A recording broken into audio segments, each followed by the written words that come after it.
पूरी बारीकी से समझते हैं। सबसे पहले क्या पढ़ना चाहिए, अर्थ या धर्म? पहले क्या जरूरी है? पहले अर्थ, अर्थ मतलब पैसा, अर्थ जरूरी है कि धर्म जरूरी है? बोलो। इसलिए पहले धर्म पढ़ाओ। धर्म ये बताओ कि क्या करें बेटा और क्या ना करें। आजकल तो लोग, कुछ स्त्रियां अपने आप को बेच कर भी पैसे कमाती हैं। कुछ स्त्रियां अपने को बेच कर भी पैसा कमाती हैं। क्या ये पैसा सही है? कुछ लोग मर्डर करके पैसा कमाते हैं। सुपारी 10-20 लाख में लोग मार देते हैं। तो पैसा तो लोग किसी की जान लेकर भी कमा रहे हैं। तो बताओ, किसी की जान लेकर पैसा कमाना सही है? इसलिए पैसा कमाओ, पर किससे कमाओ? धर्म से कमाओ। पैसा किससे कमाओ?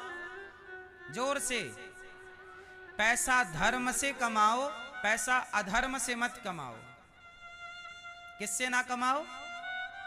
अधर्म से ना का। अब बताओ, भ्रष्टाचार, भ्रष्टाचार से कमाया गया पैसा धर्म का पैसा है कि अधर्म का? बोलो। भ्रष्टाचार करना धर्म है कि अधर्म है? लेकिन हमारे देश में भ्रष्टाचार है या नहीं? बोलो। इसका मतलब लोग अधर्म से कमा रहे हैं। क्यों कमा रहे हैं? क्योंकि धर्म का पाठ ही नहीं पढ़ा, तो जाने क्या कि धर्म क्या होता है। धर्म का पाठ ही नहीं पढ़ा, केवल पैसे कमाना सीखा है, तो जैसे तैसे वो कमा रहा है।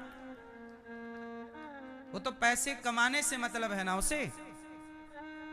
वो ये नहीं देखता कि ये पैसा धर्म का है कि अधर्म का। पर पैसा किसका होना चाहिए मेरी माँ? धर्म का।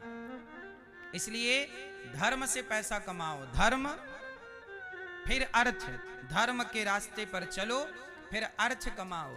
मतलब पैसा कमाओ, और पैसा कमाकर क्या करो? धर्म, अर्थ, काम, अपनी कामनाओं को पूरा करो। पैसे क्या करते हैं?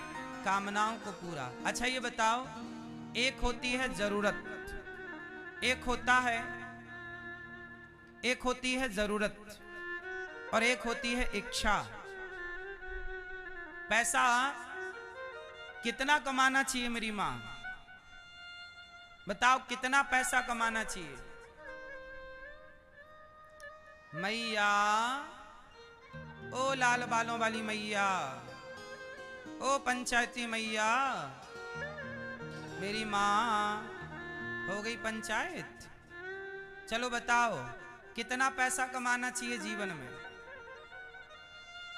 चलो सब लोग बताओ, कितना पैसा कमाना चाहिए? जितना आपका घर भर जाए पूरा पैसे से। फिर भगवान करे आप लोग खूब पैसे वाले बनो। खूब पैसा कमाना चाहिए। पैसा बहुत कमाओ, पर किससे कमाओ? धर्म से कमाओ। और पैसे कमाकर कामनाओं को पूरा करो। एक होती है इच्छा, एक होती है जरूरत। चलो बताओ, आप लोगों की जरूरत क्या है? आपकी जरूरत क्या है और आपकी इच्छा क्या है? ये दोनों बताओ। ये मैया बताओ पहले, आपकी जरूरतें क्या हैं? क्यों भैया?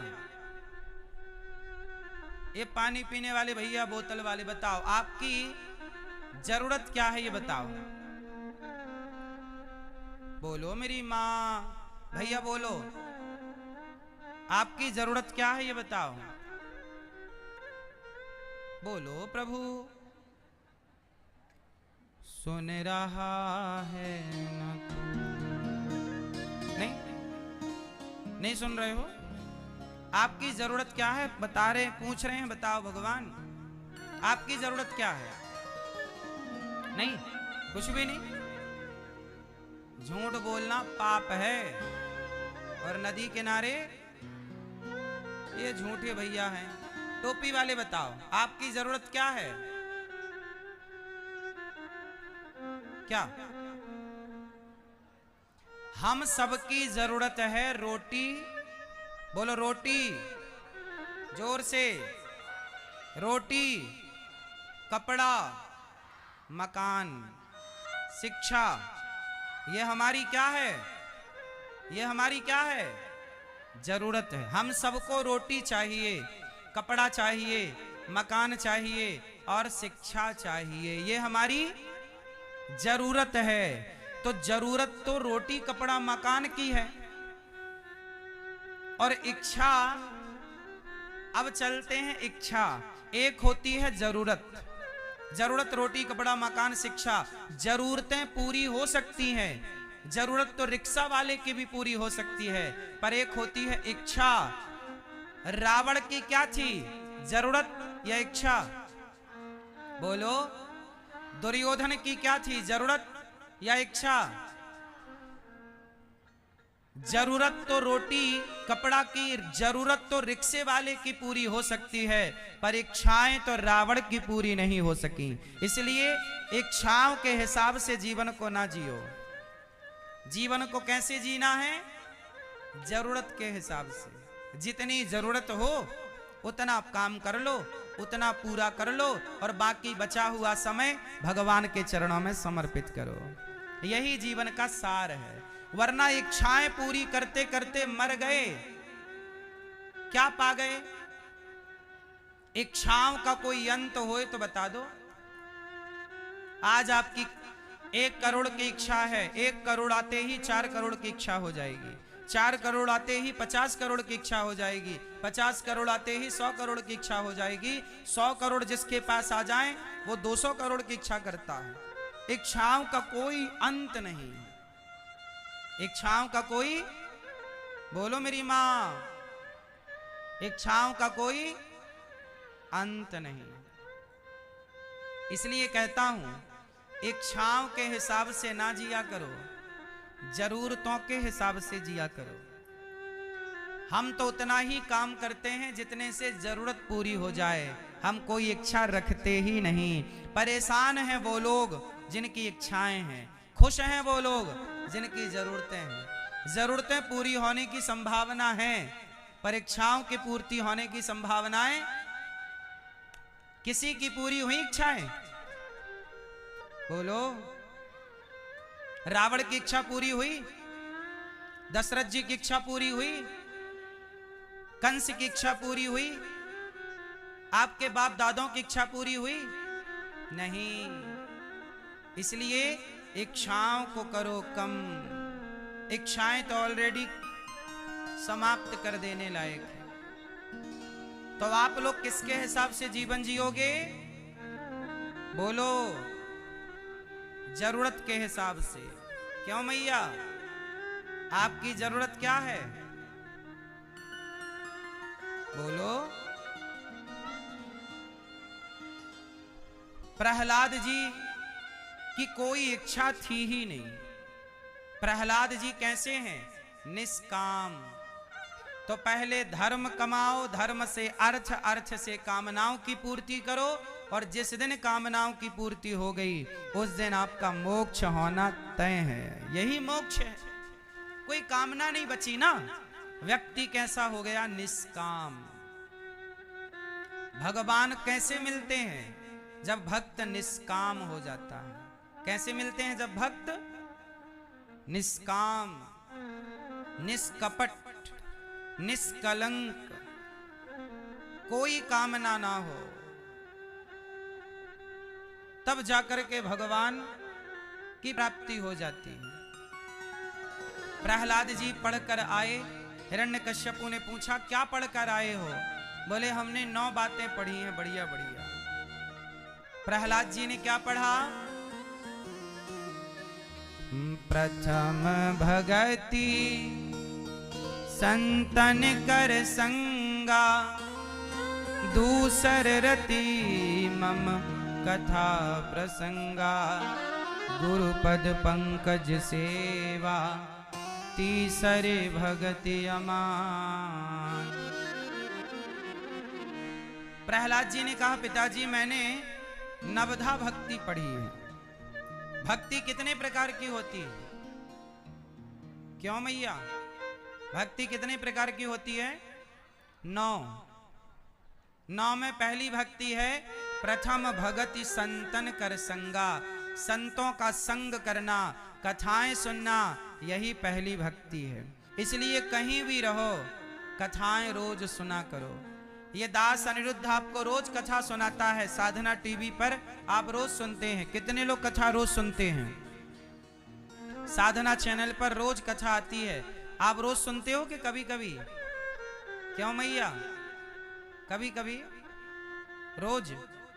पहली भक्ति है कथा सुनना, दूसरी भक्ति है दूसर रति मम कथा प्रसंगा, कथा को प्रेम से सुनना दूसरी भक्ति है।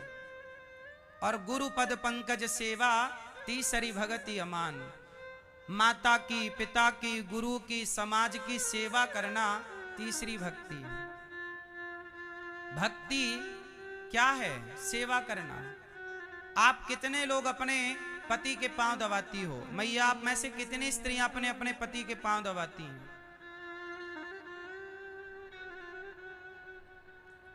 मैया, आप नहीं दबाती हो पांव अपने पति के? क्या गला दबाती हो? कौन कौन चरण दबाते हैं अपने अपने पति के? बाकी लोग नहीं दबा। लाल मैया, आप नहीं दबाती हो पति के पांव? सही बता, झूठ ना बोलना मेरी माँ। दबाती हो? पूछेंगे पति से आपके। ए लाल मैया, पांव दबाती हो अपने पति के? आप नहीं दबाती हो मैया? क्यों?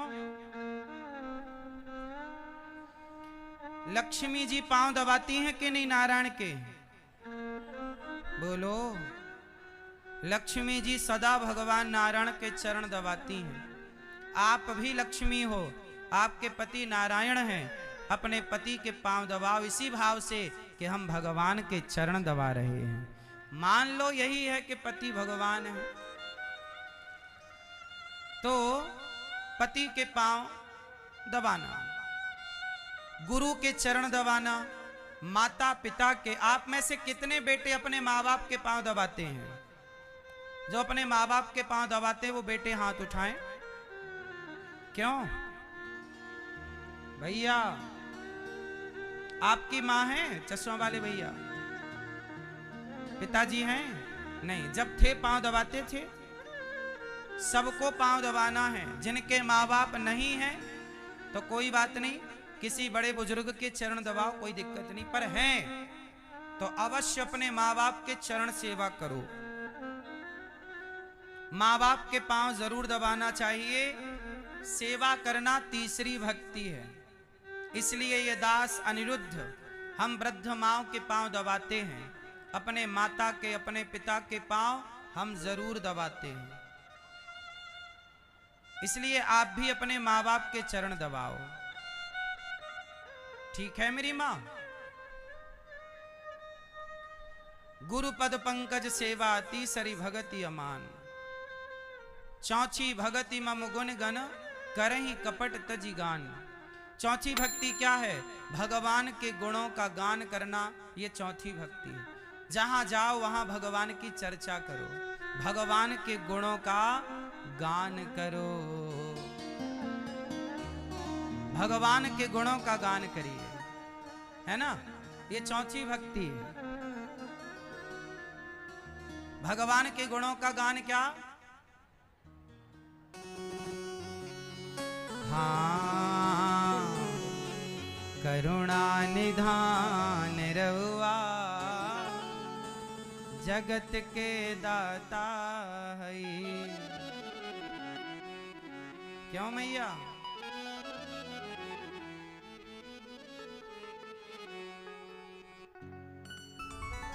करुणा निधान रहुआ जगत के दाता है। श्री भगवान रहुआ जगत के दाता है।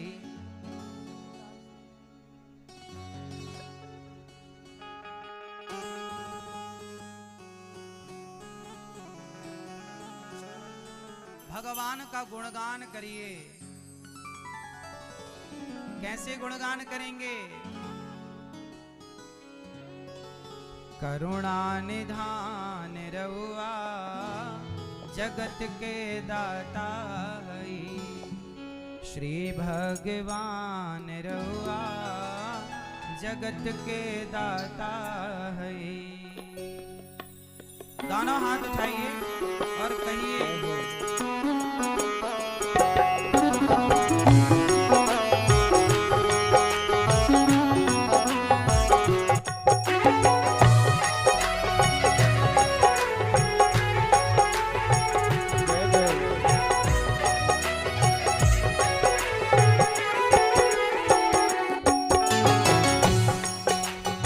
इस भजन का जो अर्थ है वो ये अर्थ है कि भगवान बड़े करुणा निधान है। रउआ मतलब आप हे श्याम सुंदर, हे राघव, आप करुणा से भरे हैं। करुणा निधान रउआ जगत के दाता है, करुणा निधान रउआ जगत के दाता है, करुणा निधान रउआ जगत के दाता है, करुणा निधान रउआ जगत के दाता है, श्री भगवान रउआ जगत के दाता है, श्री भगवान रउआ जगत के दाता है। जय हो।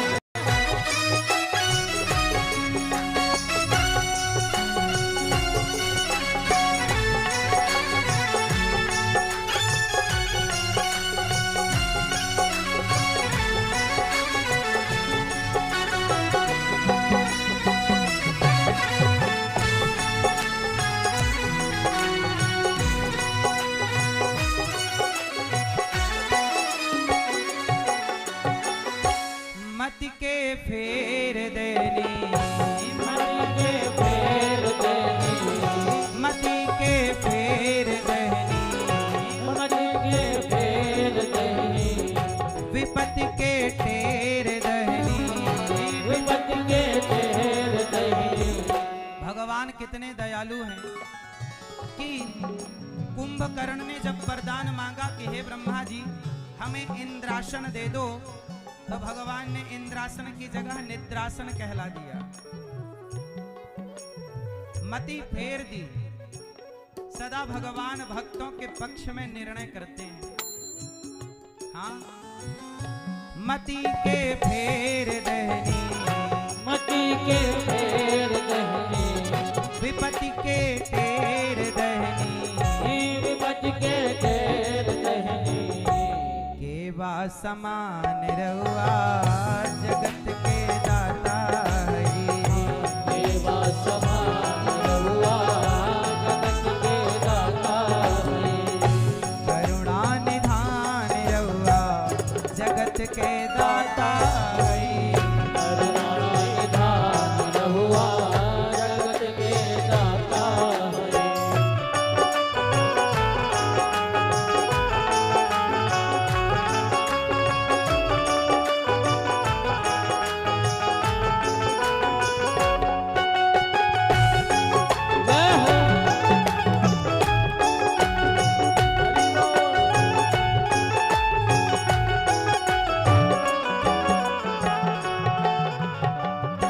ग्राह के मार दहनी। ग्राह के मार दहनी। ये ग्राह कौन? एक हाथी था और एक मगर था, दोनों की हो गई लड़ाई, गज और ग्राह। भैया समझती हो, एक सरोवर में एक मगर रहता था। एक दिन हाथी नहाने गया तो हाथी का पांव मगर ने पकड़ लिया। जब हाथी का पांव मगर ने पकड़ा तो हाथी ने बहुत कोशिश की, ए मगर छोड़ दे, पर मगर ने नहीं छोड़ा। तब हाथी ने परिवार को बुलाया, कोई ना आया, हाथी पानी में डूबता चला गया। तब हाथी ने सूंड उठाकर विधाता से कहा, हे प्रभु हमारी रक्षा करो, हमारा परिवार हमारा रक्षक नहीं है। हे करुणा निधान, आप हमारे रक्षक हैं। जब हाथी ने भगवान को पुकारा तो भगवान ने प्रकट होकर हाथी की रक्षा की। ग्राह के मार दहनी, ग्राह के मार दहनी, गज के उबार लेहनी, गज के उबार लहनी, ग्राह के मार दहनी, गज के उबार लेहनी। जाने जहान रहुआ जगत के दाता है। जाने जहान रहुआ जगत के दाता है। करुणा निधान रहुआ जगत के दाता है। करुणा निधान रहुआ जगत के दाता है।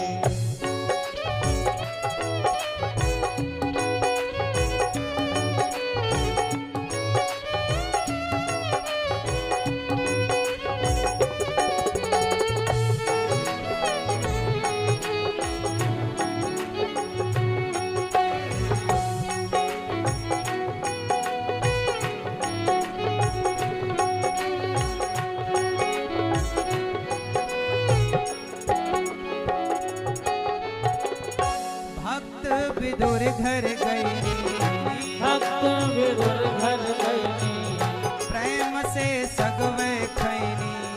प्रेम से सगवे खैनी। भगवान विदुर के घर गए और प्रेम से क्या खाए? सूखी साग।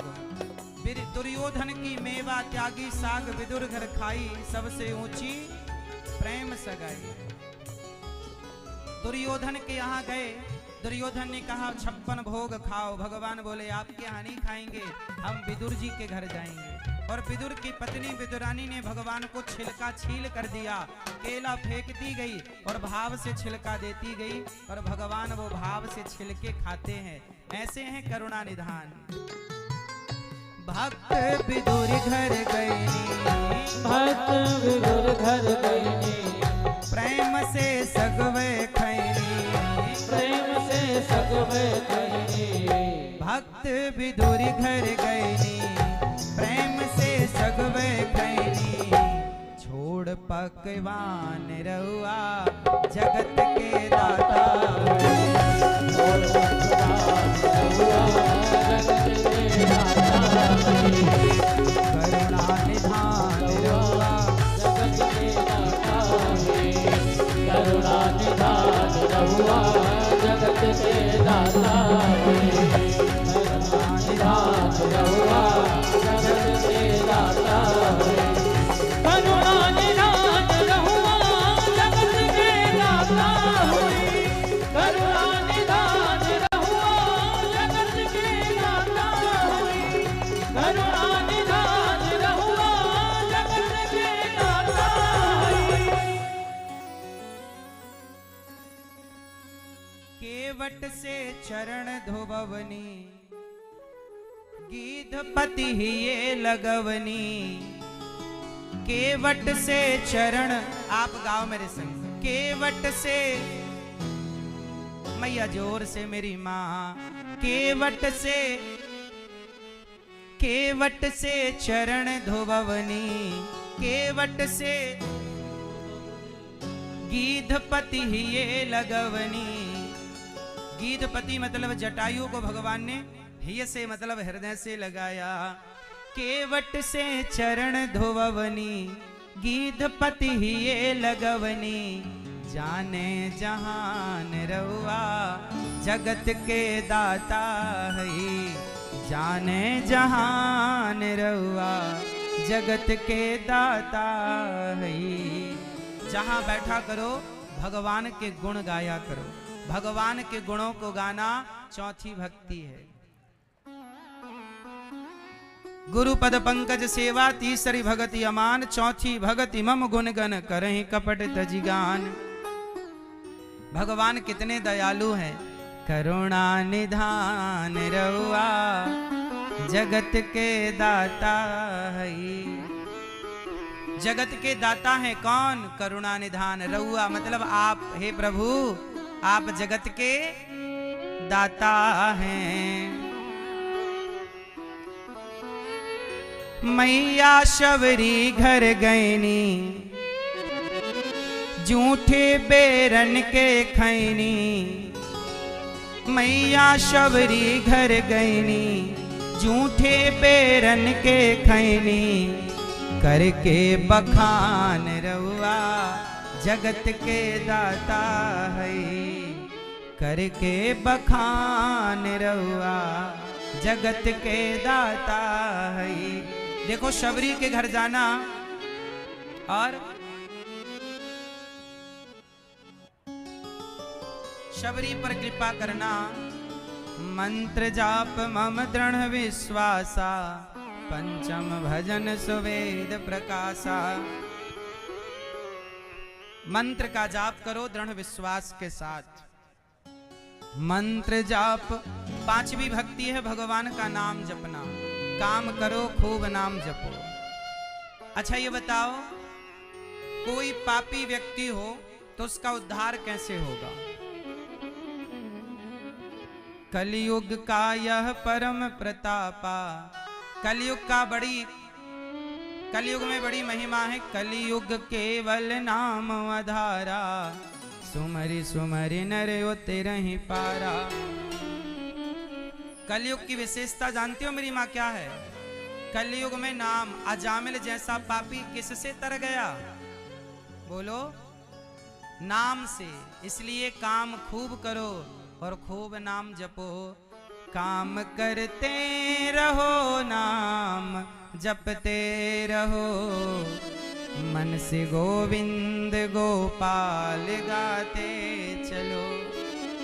याद आवेगी उसको कभी ना कभी, मेरी विनती सुनेगा कभी ना कभी। ऐसा विश्वास मन में जगाते चलो। मन से गोविंद गोपाल गाते चलो। काम करो।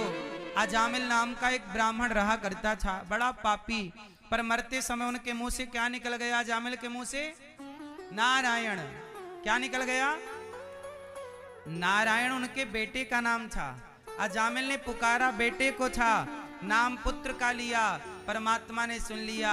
हमारे भगवान ऐसे हैं कि आप धोखे से भी भगवान को पुकारो तो भगवान धोखे से भी पुकारे गए नाम को सुनकर कृपा कर देते हैं। इसलिए काम करो पर नाम जपो, खूब नाम जपो। करुणा निधान रउआ जगत के दाता है। हे प्रभु, आप ही जगत के पालनहार हैं। नाम खूब जपना चाहिए। प्रहलाद जी ने कहा, पांचवी भक्ति भगवान का नाम जपना है। अच्छा, हिरण्यकश्यपु बड़ा आग बबूला हो गया। हिरण्यकश्यपु ने कहा, अच्छा ये बता तेरा भगवान है कहाँ? कहाँ तेरा भगवान? छठवीं भक्ति षडदमशील विरत बहुकर्मा, सज्जनता का भाव रखना छठवीं, सब में ईश्वर को देखना। सातवीं भक्ति जितना मिल जाए उतने में संतुष्ट हो जाना। आठवीं भक्ति भगवान के चरणों में समर्पण कर देना। नौवीं भक्ति। हिरण्यकश्यपु ने पूछा, चल बता तेरा भगवान कहाँ है?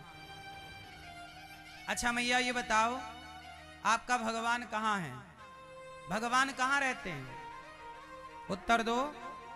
चलो बताओ, आप में से कितने लोगों ने आपने भगवान को देखा है?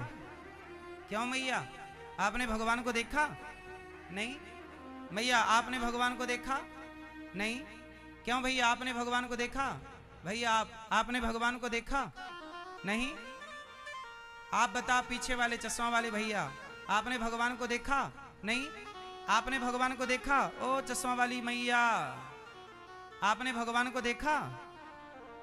पीछे वाली लाल मैया, आपने भगवान को देखा? जोर से। नहीं, आप लोग कह रहे हैं कि हमने भगवान को नहीं देखा। अच्छा ये बताओ, आप लोग मंदिर गए कि नहीं? जोर से। क्यों भैया, आप मंदिर गए कभी? तो मंदिर किसे देखने गए थे? जोर से। किसे देखा मंदिर में? भगवान को। और अभी आप लोग क्या कह रहे हैं कि हमने भगवान को देखा ही नहीं। आप जब मंदिर जाते हो तो किसे देखने जाते हो? भगवान को।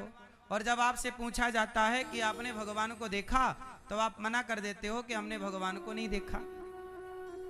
अब ये बताओ कि जब आपने भगवान को नहीं देखा तो मंदिर किसे देखने गए थे?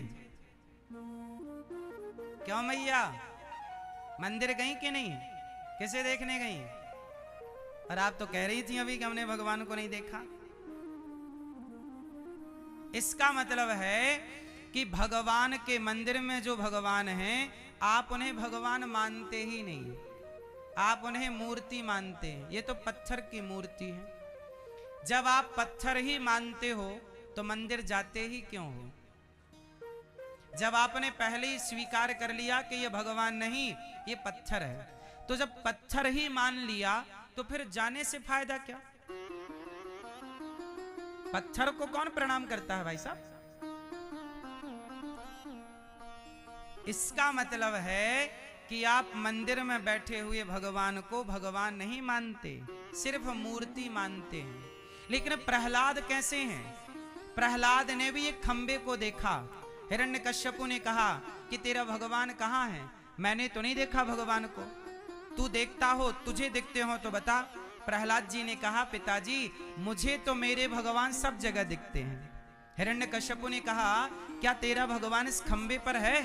प्रहलाद जी ने कहा अवश्य, मेरा भगवान इस खंबे पर भी है, इस खंबे पर भी, इस दीवार पर भी है, आपके भीतर भी है, इनके भीतर भी है, सबके भीतर। तो हिरण्यकश्यपु ने पूछा क्या इस खंबे पर भगवान है? बोला हाँ। प्रहलाद जी ने कहा है। तो हिरण्यकश्यपु ने कहा मैं चेक कर लूं? हाँ चेक कर लो। खंबे पर एक प्रहार किया, मुठिका का एक प्रहार किया खंबे पर। वो खंबा था पत्थर का, पत्थर का खंबा टूट गया। और जब टूटा तो उस पत्थर से भगवान प्रकट हुए कि नहीं? बोलो हाँ।